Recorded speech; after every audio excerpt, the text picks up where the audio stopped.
Setiap beberapa tahun sekali, opini global lagi-lagi digemparkan oleh satu ramalan yang sama bahwasanya ekonomi Tiongkok akan segera kolaps. Apalagi setelah Amerika Serikat kembali menerapkan kebijakan perang dagang yang lagi hangat akhir-akhir ini. Seperti gema yang tak kunjung padam, wacana ini datang silih berganti dalam berbagai bentuk seperti deflasi, krisis properti, utang pemerintah daerah, pengangguran kaum muda, hingga masalah demografi akibat populasi menua. Media-media arus utama barat, analis pasar, dan bahkan pejabat politik negara maju seolah tak pernah lelah menyuarakan kemungkinan keruntuhan ekonomi Tiongkok. Seakan kejatuhan negara dengan perekonomian terbesar kedua di dunia itu adalah sebuah keniscayaan yang tinggal menunggu waktu.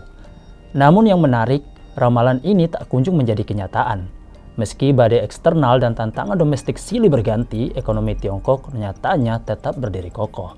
Tidak hanya bertahan, ia terus menunjukkan performa pertumbuhan yang tangguh bahkan ketika negara-negara barat mengalami perlambatan. Mengapa narasi ini terus diproduksi dan disebarluaskan?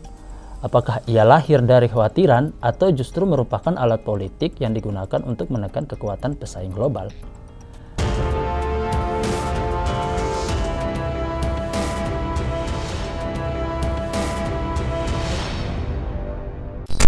Sejak dekade akhir abad ke-20, narasi mengenai potensi keruntuhan ekonomi Tiongkok terus menjadi isu yang berulang, baik dalam diskursus ekonomi internasional maupun dalam perbincangan publik di berbagai negara. Berbagai isu seperti krisis properti, stagnasi ekonomi, tingkat pengangguran tinggi, hingga fenomena penuaan populasi terus dijadikan landasan oleh sejumlah kalangan untuk menyuarakan bahwa ekonomi Tiongkok berada di ambang kehancuran. Namun, jika dianalisis lebih jauh, wacana tersebut kerap kali tidak selaras dengan data ekonomi empiris yang tersedia. Bahkan dalam banyak kasus, narasi tersebut lebih tampak sebagai bentuk propaganda geopolitik daripada representasi objektif terhadap realitas ekonomi Tiongkok. Buktinya, berdasarkan data yang dirilis oleh Bank Dunia atau Data Moneter Internasional, tingkat pertumbuhan tahunan produk domestik bruto Tiongkok rata-rata mencapai 8,81% selama periode tahun 1989 hingga tahun 2024. Bahkan pada kuartal pertama tahun 2021, Tiongkok mencatatkan pertumbuhan ekonomi tertinggi sepanjang sejarahnya sebesar 18,90%. Kontribusi Tiongkok terhadap PDB global pun tidak dapat dipandang sebelah mata, yaitu sekitar 30%. Sebagai perbandingan, rata-rata pertumbuhan ekonomi global hanya berkisar di angka 3%. Sementara negara-negara anggota Organisasi untuk Kerjasama Ekonomi dan Pembangunan atau OECD mencatatkan 3,1% dan Amerika Serikat sendiri nih sebesar 2,8%. Ketimpangan angka ini menggambarkan dengan jelas bagaimana narasi kolapsnya ekonomi Tiongkok seringkali tidak didasarkan pada data empiris, melainkan lebih kepada asumsi dan kekhawatiran geopolitik tertentu. Lebih jauh lagi, krisis finansial global tahun 2008 nih menjadi momentum penting yang memperlihatkan daya tahan ekonomi Tiongkok. Ketika sebagian besar negara-negara maju mengalami perlambatan bahkan kontraksi ekonomi, Tiongkok justru mampu mempertahankan pertumbuhan ekonominya dan bahkan menjadi motor penggerak utama bagi pemulihan ekonomi global. Dengan demikian, jelaslah bahwa narasi China Collapse tidak hanya tidak terbukti secara empiris, tetapi juga mengandung bias ideologis dan politis yang kuat. Mengapa negara seperti Amerika Serikat yang memiliki pertumbuhan ekonomi rata-rata lebih rendah dibandingkan Tiongkok tidak dipandang dalam kerangka naratif yang sama? Pertanyaan ini membuka ruang tentu untuk kita melihat bahwa narasi tentang keruntuhan ekonomi Tiongkok lebih merupakan bagian dari strategi politik dan komunikasi ketimbang analisis ekonomi yang objektif. Dalam era informasi seperti sekarang, di mana akses terhadap data dan informasi semakin terbuka dan mudah diakses, seharusnya publik semakin memiliki kemampuan untuk membedakan antara opini politis dengan fakta ilmiah.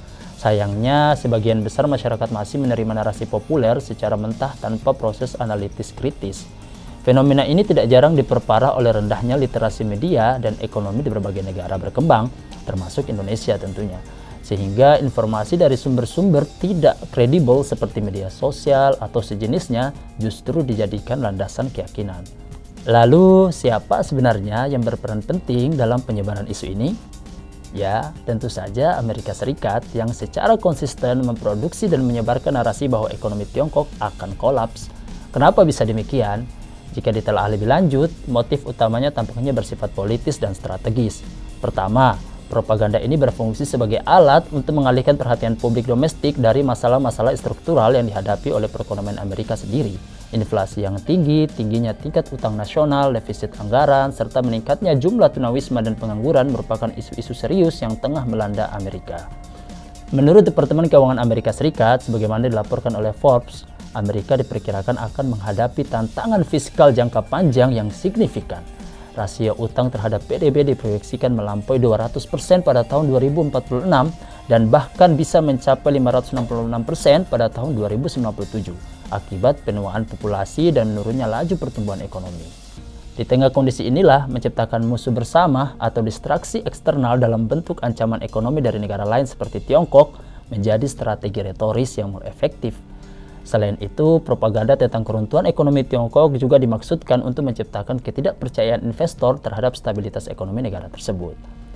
Dengan menyebarkan keraguan terhadap prospek pertumbuhan Tiongkok, Amerika Serikat berharap dapat menekan aliran investasi asing langsung atau FDI ke negara pesaing utamanya itu. Ini adalah bentuk perang psikologis ekonomi yang bertujuan melemahkan posisi tawar Tiongkok di panggung global. Apakah strategi ini berhasil? Faktanya kita bisa lihat sebagaimana data yang sudah disebutkan sebelumnya, di mana Tiongkok justru terus mengalami perkembangan dan pertumbuhan yang signifikan dari tahun ke tahun. Salah satu kesalahan konseptual dalam memahami perekonomian Tiongkok adalah anggapan bahwa negara tersebut telah sepenuhnya menjadi sistem kapitalis seperti Amerika Serikat. Padahal pada hakikatnya Tiongkok tetap mengusung prinsip-prinsip sosialisme dengan karakteristik nasionalnya. Pemerintah Tiongkok juga tetap memegang peran sentral dalam perencanaan dan pengambilan keputusan strategis ekonomi. Ini membedakannya secara fundamental dengan ekonomi liberal yang mengandalkan mekanisme pasar sepenuhnya. Tiongkok adalah negara dengan sistem ekonomi yang dirancang, yang mana perencanaan ekonomi mereka bersifat jangka panjang hingga 100 tahun menjadi pilar penting dalam keberlangsungan pembangunan negara tersebut. Tidak seperti ekonomi kapitalis yang menyerahkan mekanisme koreksi kepada tangan tak terlihat atau invisible hand, pemerintah Tiongkok justru tidak segan-segan melakukan intervensi aktif dalam mengatur pasar, memperbaiki ketidakseimbangan ekonomi, dan menjaga stabilitas makroekonomi. Perbedaan ini pula lah yang menjadi salah satu keunggulan Tiongkok dalam menghadapi krisis. Ketika negara-negara barat menghadapi kesulitan dalam merespons krisis karena birokrasi yang lamban atau pertimbangan politik partai, Tiongkok malah bergerak cepat melalui para teknokrat dan akademisi yang sangat kompeten di bidangnya. Mereka seringkali terlibat dalam forum-forum ekonomi yang melibatkan proses pengambilan kebijakan yang didasarkan pada pertimbangan akademis dan kepakaran. Makanya biasanya ada 3.000 lebih ekonom dari seluruh penjuru negeri ikut terlibat dalam berbagai pembahasan. Misalnya mengenai perang dagang dengan Amerika Serikat. Mereka pun menyusun berbagai makalah dan rekomendasi yang pada akhirnya dipilih yang paling relevan dan implementatif oleh pemerintah. Yang patut digarisbawahi adalah dedikasi para akademisi dan ekonom Tiongkok dalam mendukung kebijakan negara. Mereka hadir tanpa imbalan finansial besar, bahkan menanggung biaya sendiri semata-mata karena rasa tanggung jawab terhadap masa depan bangsa. Solidaritas semacam ini yang sangat jarang ditemukan dalam sistem kapitalis barat menjadi kekuatan moral sekaligus intelektual yang menopang kekokohan ekonomi Tiongkok. Perlakuan semacam ini mencerminkan nasionalisme produktif yang menjadikan ekonomi Tiongkok tidak hanya dijalankan oleh kebijakan top-down, tetapi juga diperkuat oleh partisipasi aktif masyarakat terdidik dan profesional. Dari sinilah menjadi jelas bahwasanya perdebatan mengenai masa depan ekonomi Tiongkok tidak semata-mata bersandar pada data ekonomi, tetapi juga syarat dengan kepentingan geopolitik dan ideologi. Fakta-fakta empiris menunjukkan bahwa Tiongkok memiliki fondasi ekonomi yang kuat dan kapasitas adaptif yang tinggi dalam menghadapi tatanan global. Namun demikian, narasi negatif terus diproduksi dan diulang dari tahun ke tahun, menandakan bahwa ada agenda lain yang ingin dicapai melalui penyebarluasan ketidakpercayaan terhadap stabilitas ekonomi negara tersebut.